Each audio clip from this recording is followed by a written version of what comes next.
who are going to be required to watch this and get some extra credit for watching this. So just know that this is being recorded and will be shared with the group.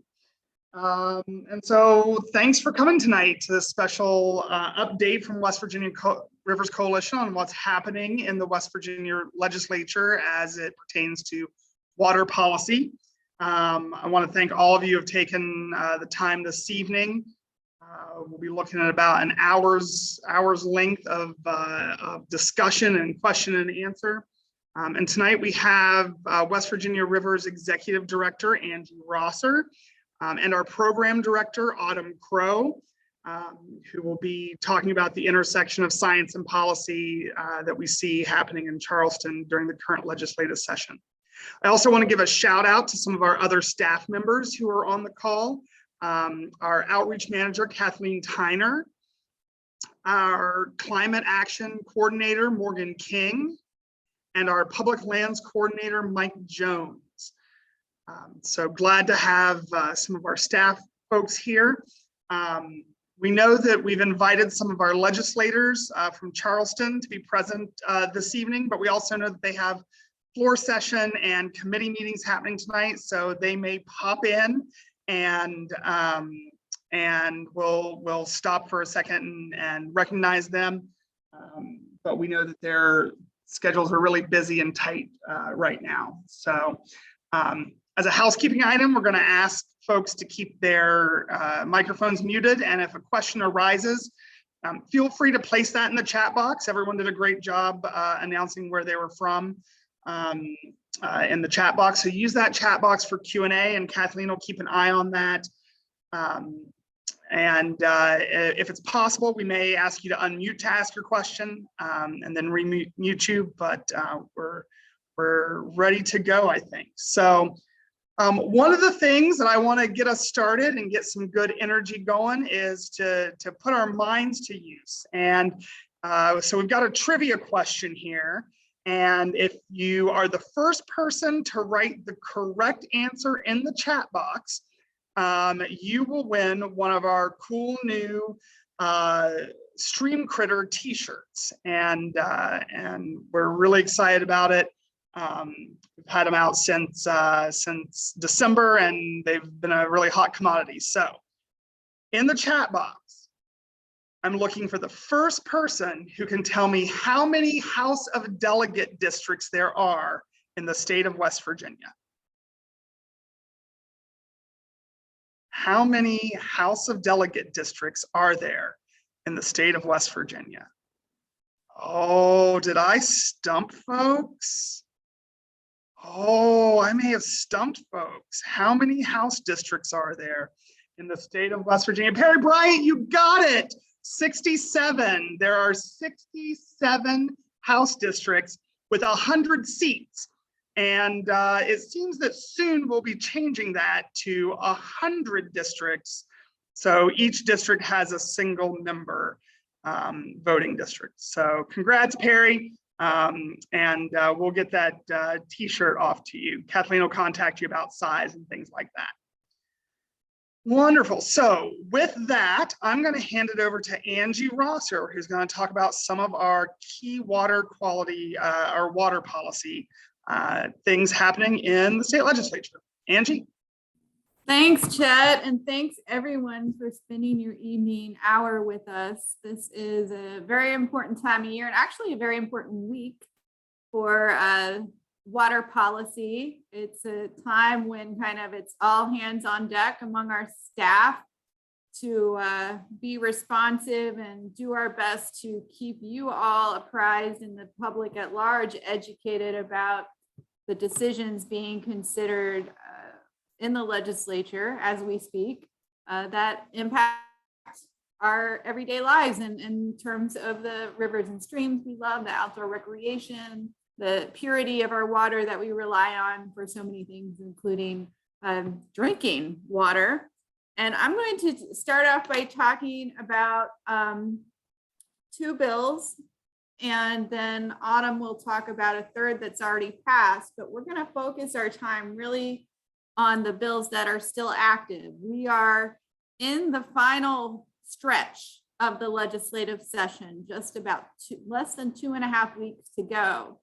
And what's coming up is something called crossover day, which means that next week is the marker for when bills have to be out of committees and out of their house of origin when they were introduced. So this is a very hectic and tiring time for our legislators and for the lobbyists that we align with to either keep things alive or keep things dead. So alive and dead are words that are commonly used to say which bills are still in play and have a chance to becoming law and which bills are dead. Most bills, I should know this stat, but the vast majority of bills that are introduced never pass and many never even see committee action. So we're going to be updating you on those that are still alive and still are very relevant in terms of our ability and your ability to influence their outcomes. So we had 4 priority areas going into the session, and I'm going to talk about 2 of our priorities that still have the bills in play. One is trying to solve a crisis about the understaffing of DEP's, our Department of Environmental Protection's Office of Oil and Gas. We've been aware for some time that the DEP across the board, across their programs, are facing budget challenges. But the most acute crisis challenge that has reached this crisis point is with their Office of Oil and Gas, which I think is quite ironic because we hear so much about the oil and gas industry being such a prominent economic driver of the state and a growing industry. Yet it is one of the most severely understaffed programs within our DEP. And what's important for that is that the DEP plays a critical oversight role. You know, that there is a proven fact that the industry, when they are charged with overseeing themselves, is risky. And that's when we see a lot of unfortunate things happen that we have to pay the price for as people who depend on clean water. So what has been happening for some time is a chronic budget shortfall within the Office of Oil and Gas. They are down to 9 inspectors. They started with about 25, 3 or 4 years ago, and now are down to 9 for the entire state. And just to put this in, sort of give you a point of reference, there are approximately 75,000 oil and gas wells and about 30,000 oil and gas tanks that this office is charged with overseeing. So when you do the math, they have 1 inspector for approximately 8,000 wells that each inspector has to oversee, which seems absurd, right? Right. So we are trying to, we've been in the past 2 years trying to shine a public light on this problem. And I'd say we've been successful because we are seeing finally action in the legislature to address this. Even just today, a bill passed. And so I'm going to talk about two bills.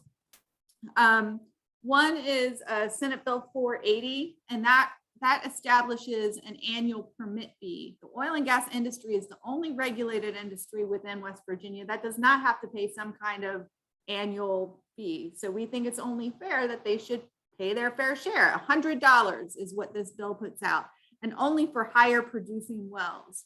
That did pass the Senate, and it is sitting in the House Finance Committee. We have heard that the House Finance Committee and the House is not going to take that bill up.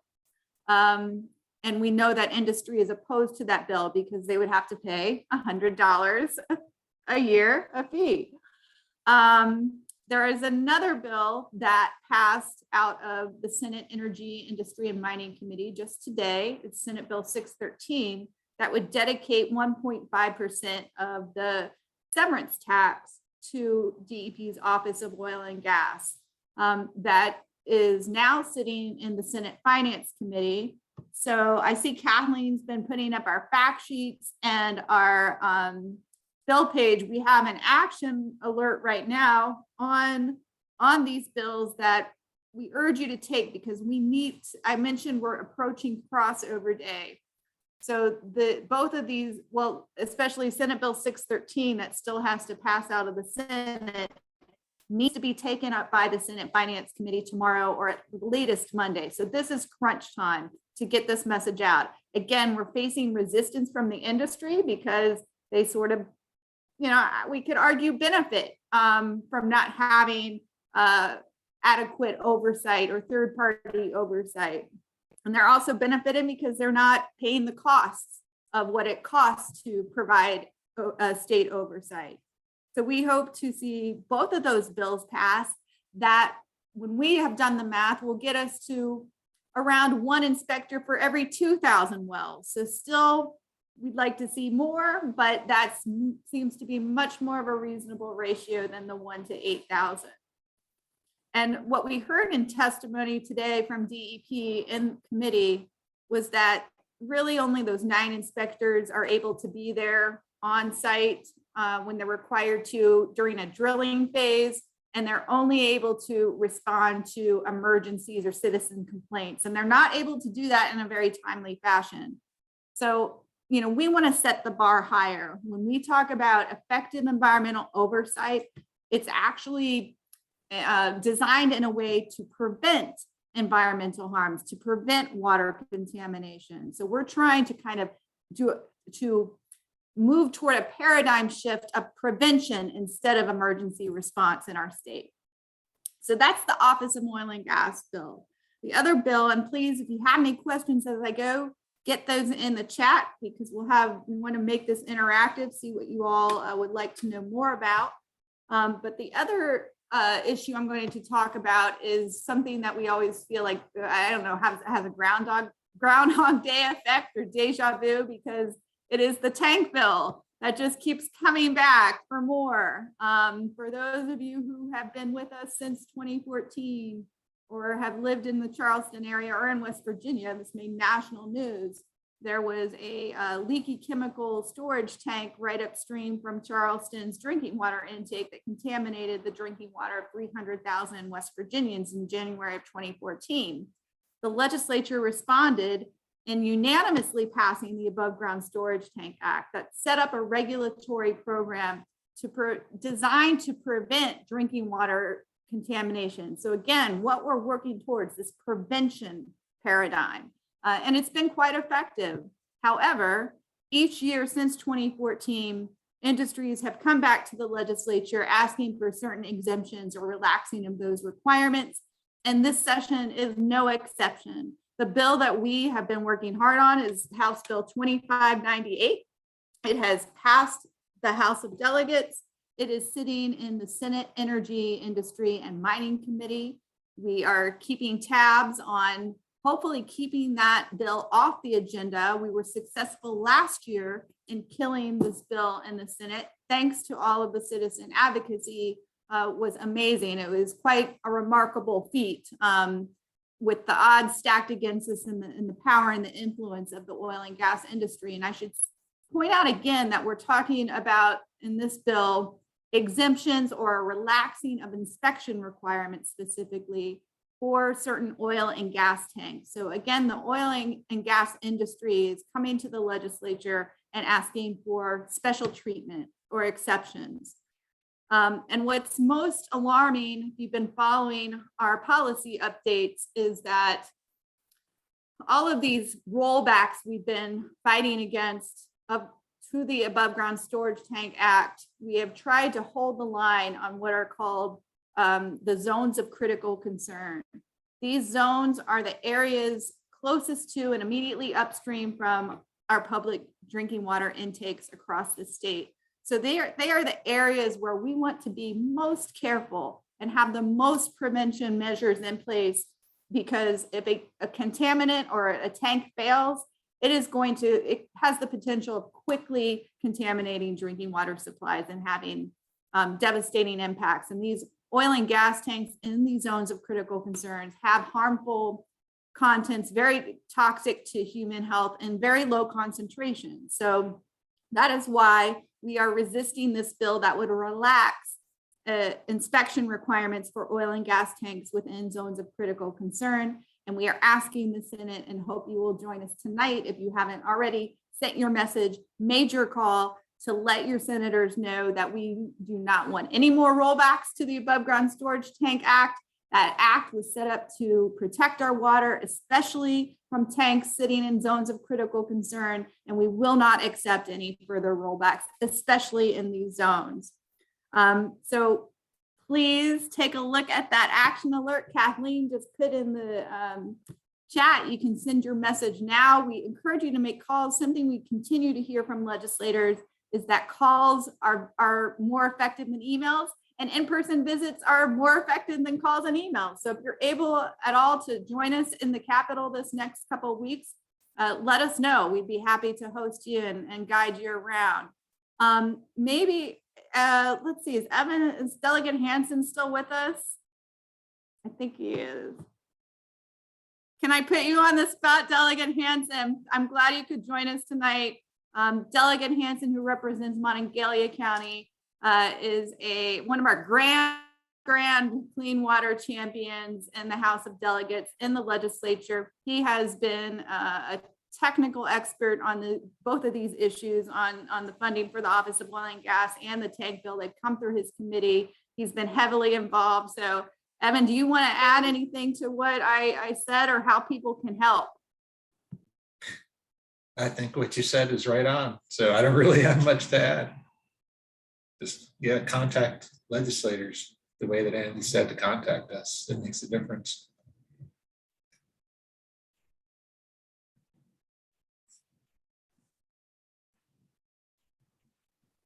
Well, we appreciate you going to bat, offering amendments, showing courage in the face of adversity, and speaking that truth to power and standing up for the water drinkers of the state.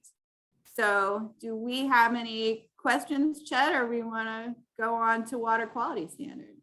Yeah, so David Lillard had a question. I'm going to unmute David and he can ask the question.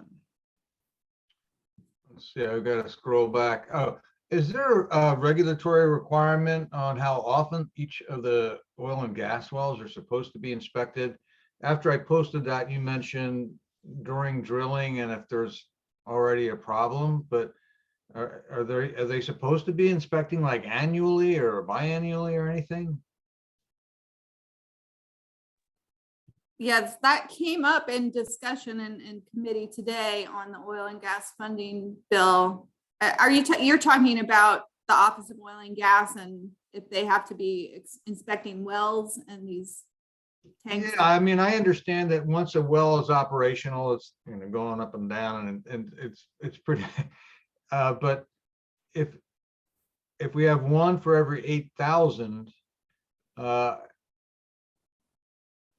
mean, are they standing up and saying, hey, we need X more, and these are the inspections we're not getting done, and we'd like to inspect every 2 years, or what are we looking at? Yeah, your question was almost asked in a very similar way to the DEP representative today in that Senate committee, and the DEP representative did not provide a very precise, specific answer. I mean, the answer to the question of is there required inspection frequency of oil and gas wells, the answer seems to be no.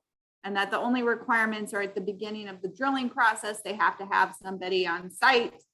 And then the way DEP described it from there is really they're able to do that and then try to respond to citizens' complaints as they come in. But there, for all practical purposes, doesn't seem to be any kind of routine or regular inspection of these wells, some which DEP remarked today can have a lot of problems and chronic problems. And if they do focus their attention, they're focusing their attention on the problem wells. But when they tried to nail the DEP rep down on how often, I think he said maybe once every 3 years, something like that would be something they'd like to do.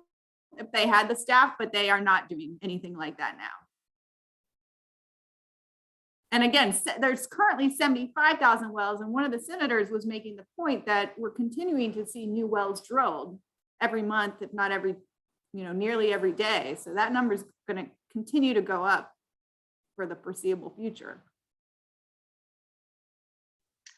Luann McGovern asked a question and Kathleen answered it, but I think I'd like to highlight it. Luann asked, is it better to call Capitol phone or district phone? And I think right now, because all of the legislators are in Charleston, call their Capitol number. But if you also are signed up for our action alerts today, a text to call alert went out that gave you the option to call or to email. So check those emails for that voice calling opportunity. Is that what you would recommend, Delegate Hansen, call the Capitol line? I would try that, but our Capitol lines get full pretty quickly if somebody leaves a long message. So it doesn't hurt to call both. Sarah Cross asked, does the 7,500 oil and gas wells include abandoned wells? I don't believe so. And let me make sure people know that there's another zero on that. It's 75,000 oil and gas wells. Yeah, I don't think that includes the abandoned or orphaned wells. These are ones that would have owners and be under regulation. Does that sound right, Delegate Hansen? Again, you might know more about this than I do. I think that's right. I think there's that separate 4,000 or 5,000 than abandoned and orphan wells.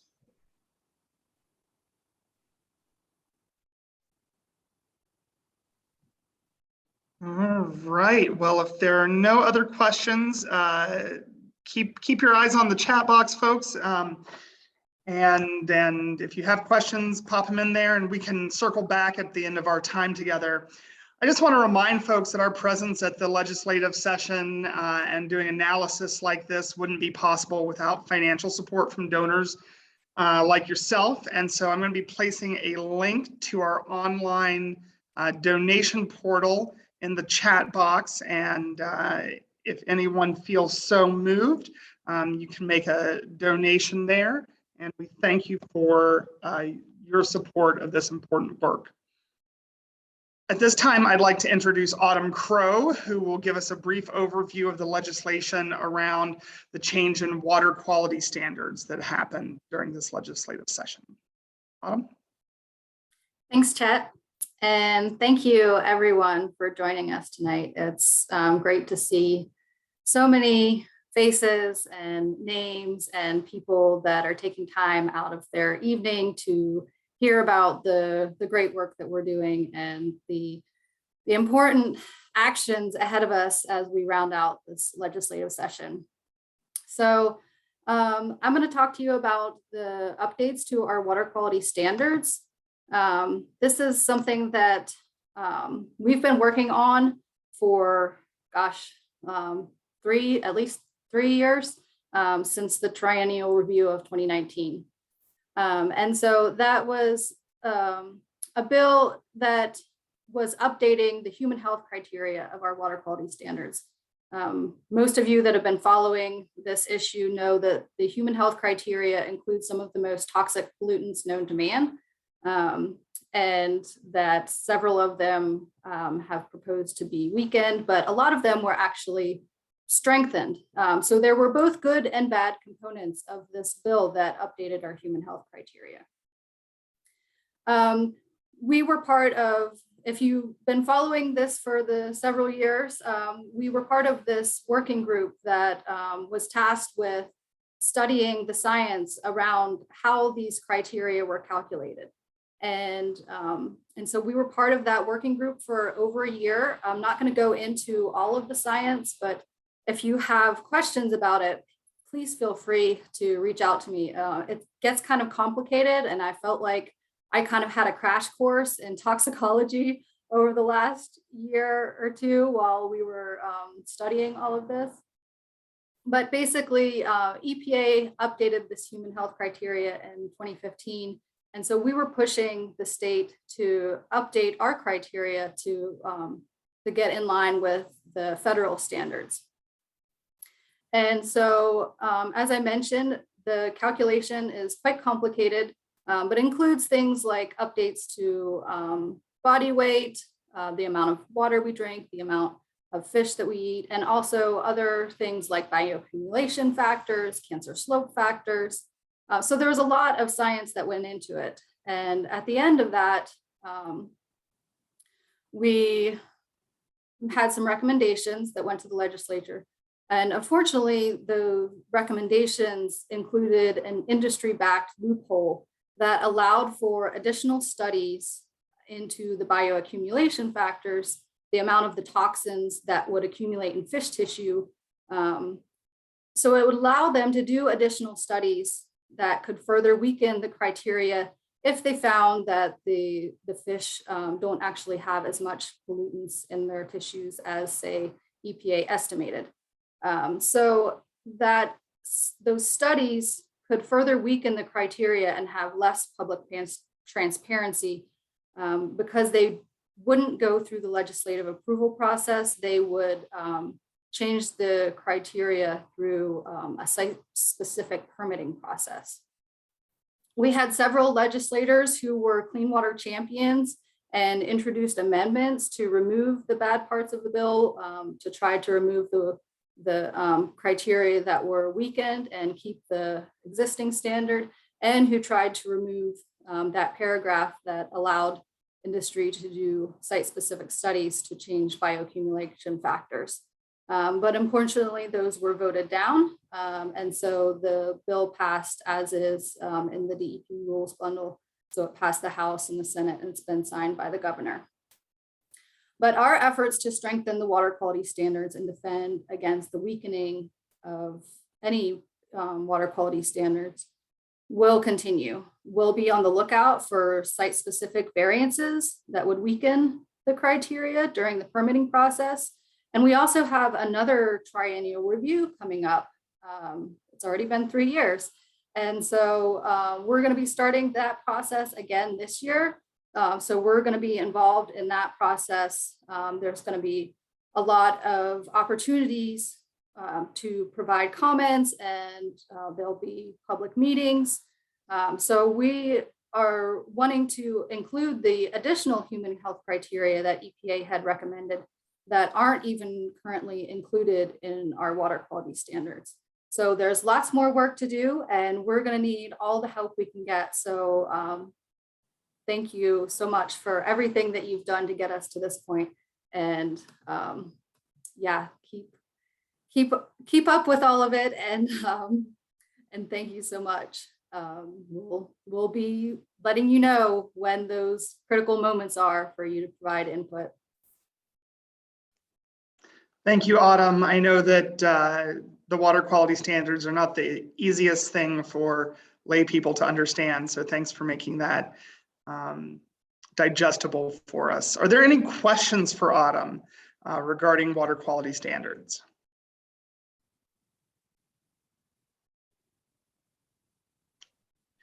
Well, Kathleen already put Autumn's contact information there in the chat box. So if you think of something or something comes to your mind, Autumn is our go-to person regarding water quality standards right now. So thanks, Autumn.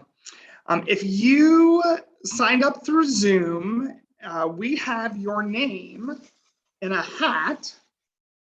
P.S. It's one of those awesome West Virginia Rivers hats. We have your name in a hat, and for a couple door prizes, that will be our awesome Candy Darter pint glass and Candy Darter sticker. As many of you may know, we're celebrating the Candy Darter right now because of its protected status that has helped us push back the Mountain Valley Pipeline timeline for at least another year. So we're giving thanks to the Candy Darter for helping us do that. And so I'm going to draw two names, and we will see who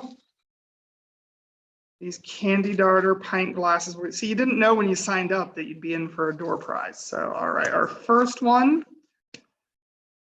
goes to Susan Kimnitzer. Is Susan on tonight? You got to be present to win. So that's, we're seeing Susan on. Don't see Susan. Okay. Next, we'll draw until we get 2 who are present. All right. David Lillard. Congratulations, David. Hey, that will be my second candy daughter glass. So if we ever get out of the pandemic, you could have somebody over for a drink. There you go. There you go. We need clean water for good beer, right? All right, last one. All right, this one goes to Samantha Grimes. Samantha, I believe, is one of the awesome students at Alderson Broadus who is joining us tonight. So Samantha, we will we'll get that in the mail to you or maybe have it delivered to you. So congratulations. Now I'm going to hand it back over to Angie, who is going to talk about some other items that we've been watching in the legislature that there might not have been enough bills to put a full policy piece together, but we're keeping an eye on some of these things. So Angie, I'll hand it back over to you. I mean, Chet, if you sign up for our policy updates, or Kathleen maybe can link again to our policy page, you can see the bills we've been tracking all session. But as I mentioned at the front end of this, a lot of these bills are not going to make it. So this is the time of the session we refocus on the bills that are still kicking, still alive. And I want to choose to spend my last time here talking about a bill that it's near and dear to my heart because it impacts our state park system, which is, I think, one of the best things West Virginia has going for it. We have amazing state parks and state forests. A lot of them are situated around rivers and streams and special watersheds, and water becomes a central feature of these state parks. We know it's important to not only our public lands and protecting water quality, but also provide some of the outstanding outdoor recreation opportunities that provide, at least for me, and I know many of you, I've talked to why we enjoy living here and why we feel like we're so blessed to have these public lands that are available to us and free. But there's a bill that has been making progress through the House and Senate that has got us on edge.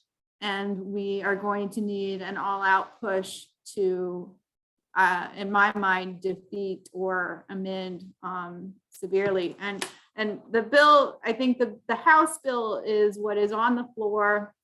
Delegate Hansen and his colleagues will be looking at this bill as it is an amendment stage tomorrow morning on the House floor. The number is 4408. And it's on track for again, amendment stage tomorrow, and then probably a vote on Monday. And in essence, what the bill does is it expands and extends, extends privatization or private investment or private construction and operation of facilities and recreational activities within our state parks. So right now, this is happening or can happen in 6 of our state parks. So if you're familiar with Canaan, for example, the lodge there is privately operated by a private company. But what this bill does, it allows private investments and operations, not just in those 6 state parks, but all of our state parks and all of our state forests. And it is to encourage private investors to come in, set up for-profit ventures on our state lands. And there are not really any parameters on what kinds of facilities and activities could be developed. That is, according to the bill, in the sole discretion or authority of the DNR director. In committee discussions about this bill, examples have been mountain coasters. So these, someone showed me one in Gatlinburg where you've got this roller coaster going down a mountain, casinos, and also what an example in other amusement parks features, and then what came out in committee discussion that is clear. We're also talking about privately developed and maintained motorized vehicle trails. So this could be ATV, four-wheeler, OHV, ORV trails on our state parks, on our state forest lands. This is a concern to West Virginia Rivers Coalition for several reasons. One, we know the destructive potential that motorized vehicle traffic has for water quality. They are very destructive in terms of erosion, soil erosion that ends up with sediment pollution in our streams, affecting our fisheries, aquatic life, and the clarity of and purity of our streams. And we're also concerned about, we know that many people enjoy motorized vehicle recreation, and there are places for that on private lands, but we are talking about expanding that into our public lands and state park systems, which, interestingly, I mean, here's kind of the irony of this for me, is that visitation to our state parks is at an all-time high. We're seeing a drastic rise in visitation. I mean, I think it's part of the COVID effect, is that people are recognizing we have something very special here in West Virginia and are looking for that nature sanctuary to get away from all of the noise and to find places of peace and serenity and stillness and communion with nature. So we have concerns about how those existing recreational activities that we know many of you enjoy, we enjoy, could be undermined or interfered or traded for some of these more kind of amusement park, casino, ATV type. So we're talking about a potential transformation or in the character of our state public lands that this bill opens the door to. So we, Kathleen, we've got an action alert for this. Yep. We're asking folks to contact both your delegates and senators, because I mentioned 4408 going to the House floor, but there's also a companion bill in the Senate also moving. And if anticipating that this bill probably is likely to pass the House, although we're going to try to raise as much fuss about it as we can, because I think we're trying to educate delegates on the full implications of this bill. And then if it does, and I probably expect it will go to the Senate, then we'll have another chance to educate senators and let senators know how we feel about the potential implications of what I call the privatization bill. So looks like we have a question, because it is, I probably laid out a lot there. David? Yeah, I'm just wondering, I mean, this is like the worst thing. I mean, not as bad, I guess, as poison in our water, but maybe. I mean, are there any alternative ideas being considered now? I mean, we just gave away tens of thousands of dollars per job to bring, of federal money, to bring some jobs into West Virginia. Is there any alternative idea that says, hey, we'll just give you some money to buy some land and you can develop these other things, but leave our state parks alone? I know I'm reaching, but. Yeah, I mean, when we talk about the ATVs and the ORVs stuff, a lot of people think of the success of the Hatfield Mccoy trail system in the southern part of the state. And, we do have to recognize there are parts of West Virginia, like the southern coal fields, that desperately need an economic boost, and that tourism is part of that. And they've seen the success, and our governor just had a press release celebrating the increased visitation we're seeing in the privately owned Hatfield and Mccoy Trail. What came out in some of the Senate talks about this bill is there are a couple state parks adjacent to Hatfield and Mccoy, like Chief Logan and Twin Falls, that I think are probably being eyed for this bill to sort of expand and connect those trails and recreation opportunities. But there's nothing in that bill that would limit it to those parks. I mean, it would open it up to all state parks, and it's clear from the discussion and some of the amendments that have been presented that opening our state parks to ATV use is an intention behind an agenda behind this bill. So I think that's a really good question that I think as an organization and as the coordinator of the West Virginia for Public Lands Alliance, we need to grapple with. That they're part of our acknowledgement of public lands is like they do belong to all of us. There's something for everybody, and we can all have space to enjoy that recreation, but there are places and there are headwaters and there are state parks that were the state parks in particular were established with a specific conservation purpose in mind, and we don't want to lose sight of that. And, you know, we've got too much to lose. I mean, I agree with your sentiment. There are places for it and there are places that we need to preserve. And that's our message on this bill. We want to preserve our state parks as parks and preserve our state forests as forests. And if you want to go to an amusement park, there are amusement parks to go to. If you want to go to an ATV trail, there's those to go to, but not on our publicly owned lands.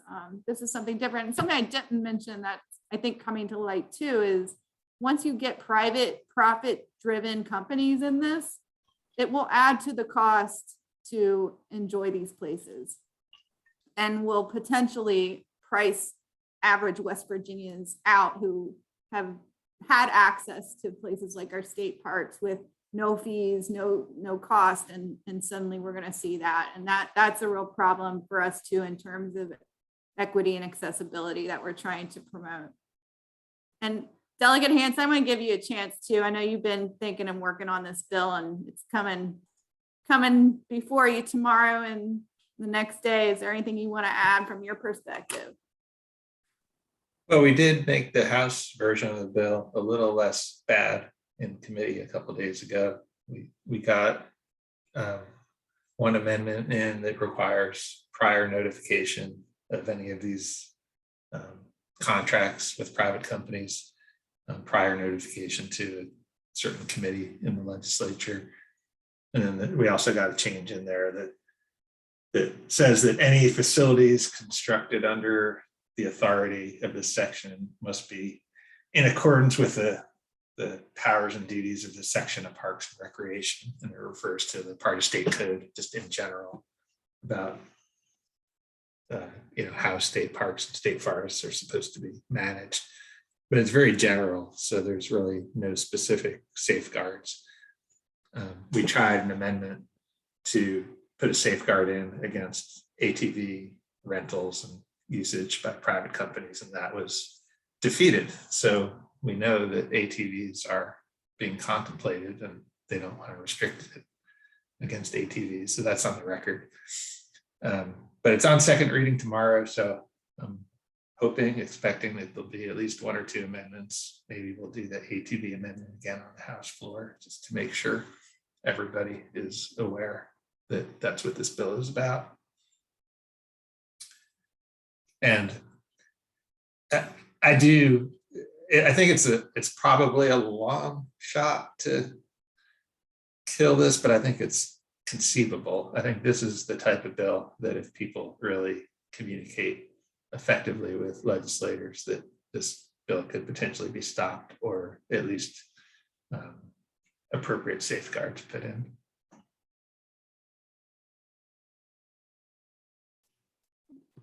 Yeah, I'd like to underscore that, Evan and Chet, all the things we're talking about tonight are things that we feel like we can still influence the outcome on.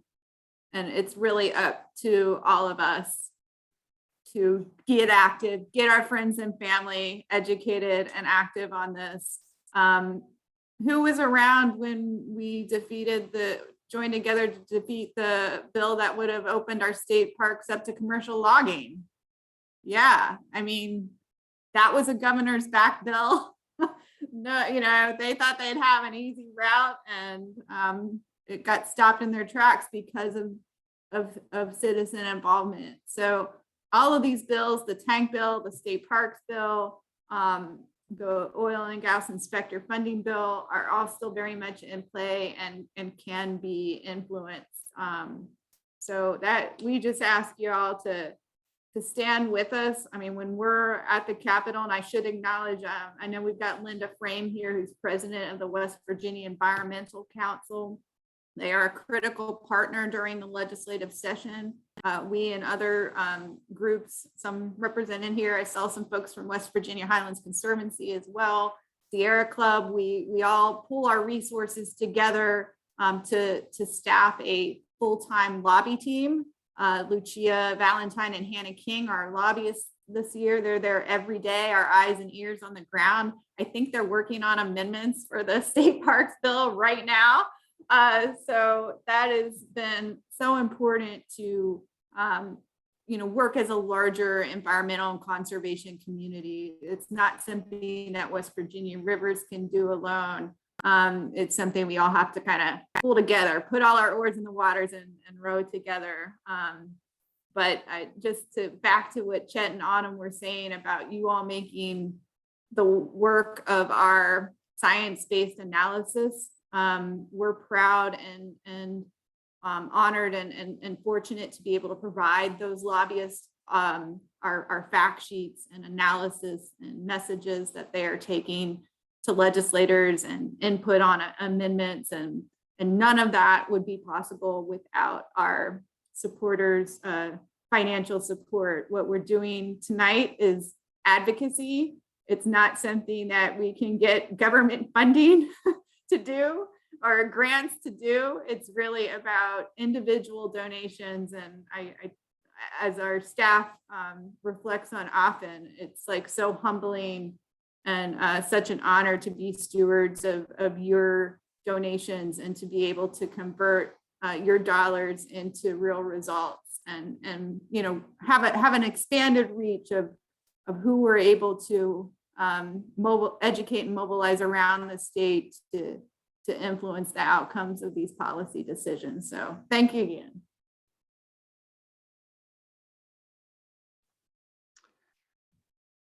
As we're coming up on almost 8 o'clock, are there any other questions that we might have? Dwayne Nichols, I see you have your hand up there. You got a question?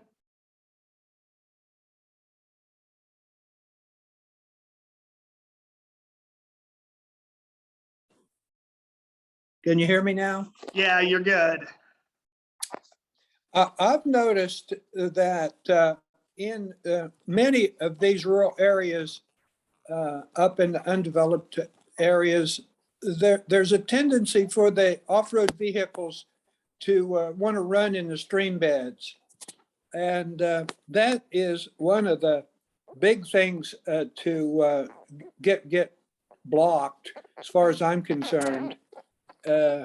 I've seen that in a number of different places where if you're going to ride the vehicle through, you pretty much have to go into the stream bed to get through some of the places that, and the other side of the coin is that we shouldn't be doing that at all.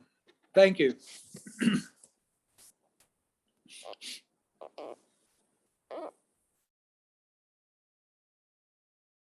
Any other questions for Angie or Autumn? Well, as I'm seeing over in the chat, we have lots of chatter about the off-road vehicle potentiality in our state parks, and so keep abreast on that. I know most people are signed up for our action alerts and our e-news, but keep on that. Respond to those action alerts. Share posts on from our Facebook, our Twitter, and our Instagram. I see Gary Zuckett mentioned that he shared all of that on social media. So thanks, Gary.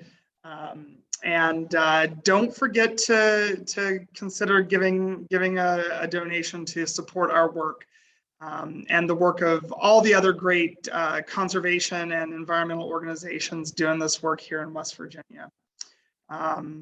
Thanks for taking some time out of your evening. I hope this clarified some of the stuff that's been going on in Charleston at the legislature. And thanks for your continued work, whether you're a donor, a volunteer, an action taker, a concerned citizen. Thanks for taking action and helping out the work for clean water and healthy communities across the state of West Virginia. Thanks all. Have a great night.